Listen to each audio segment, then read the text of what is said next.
Howdy guys, OldDW here at the Old Dirty Workshop. Got my Crosman 362.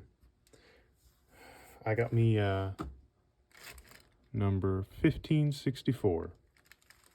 And I don't think the wood is too bad. I like the kind of tiger striping it has out here on this stock. Makes for a nice little rifle. Kind of plain over at the butt end, but got a couple of dings. But they smoothed out that sanding issue. There's no cross hatches on this guy, no rough marks. It's really nice. It does have those sharp edges that people said, and you know, that alignment, you take a micrometer to that, I'm sure you'll find discrepancies. But boy, I'm pleased. So at the end of the day, I got what I got. I'm not complaining at all. In fact, Crosman, thank you. I appreciate this kind of gun. So I'm going to give it some love. Let's see what we can do here. I got some Harrel's traditional wax polish. I like this. It's a rub-on coat. It sits on top of the finish, so you will wear through it with use. And it's a wax, but it doesn't have that sticky residue I find on some wax polishing. Get a stir stick. So it's petroleum based. You can tell by the smell. I don't know exactly what recipe they use. I doubt they'll tell you, but the as you can see, it's kind of dark. I'm hoping it'll match pretty well. I've not done this yet, so we're going to test the waters ourselves together. And what I like to do, just get a little on a rag here. Should be wearing gloves for this, but I just ran out of gloves. And let's just try.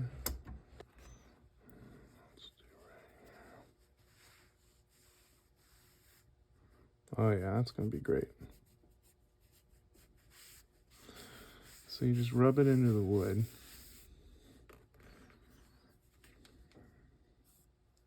And you can be kind of liberal about it.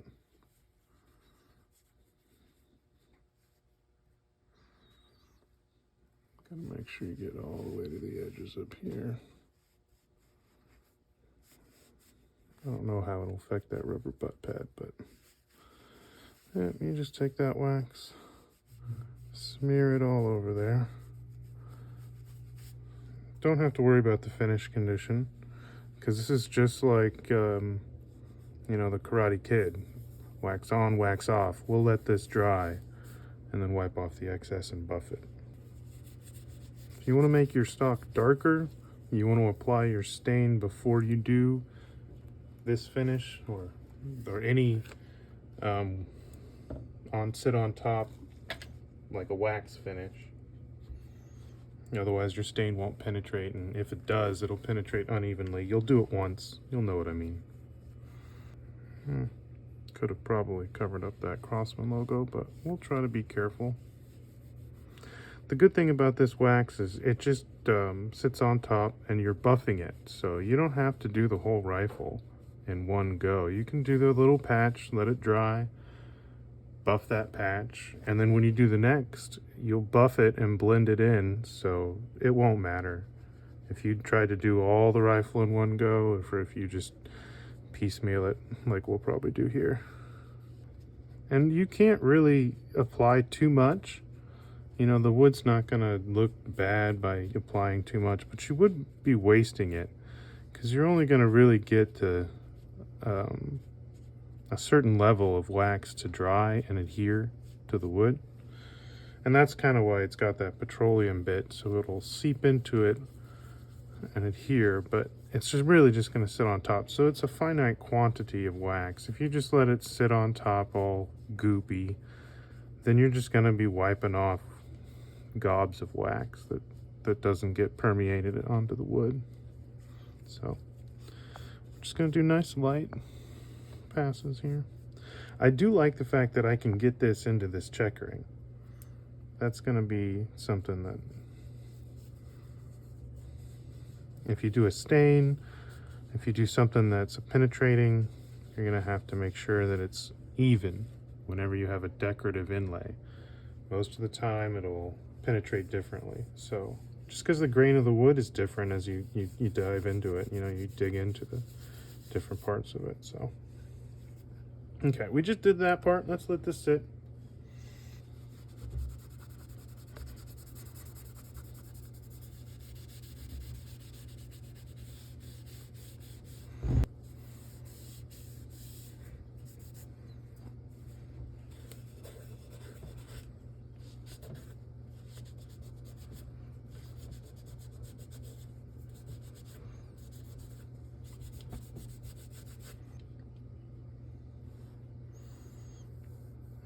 Yep, and it's got a nice little gloss already. So I'll continue doing that.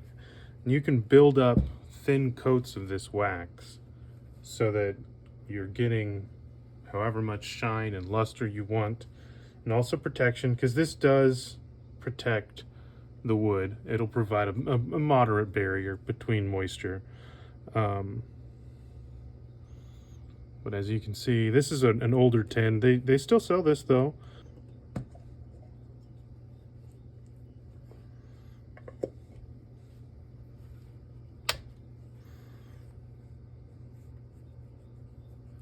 I do appreciate the brass accents.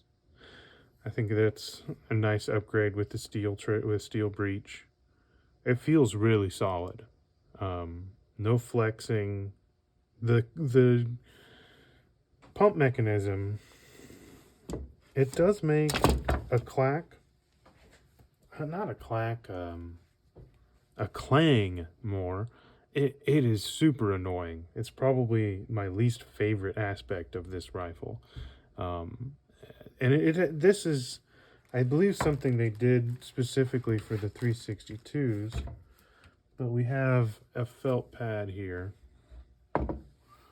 on the underside right in here, and I don't know if that does anything, to be honest. I haven't taken it out to test, but it's definitely not quiet, that's for sure. It's not subdued, that's for sure. You're scaring game, that's for sure. So not a huge fan about that. But let me finish the other side and I'll come back when she's all polished up. And we're back. And look at this. Cleaned up. Nice and pretty. So it's a little bit higher sheen now, higher gloss. You can definitely pick up that tiger striping now, but still very, very light colored. Didn't darken it. And it's just a little bit nicer feeling in the hand. The non-checkered areas are a little bit more slick and smooth feeling, the wax, but these checkered areas, they actually feel a little bit more grippy now after the Harrels. But yeah, that was pretty easy. Just let it dry a little bit and buffed it all up. I think this is a worthy upgrade. If you have some wax polish lying around and you think the wood felt a little dry like I did. So that's all for now. Take it easy, folks.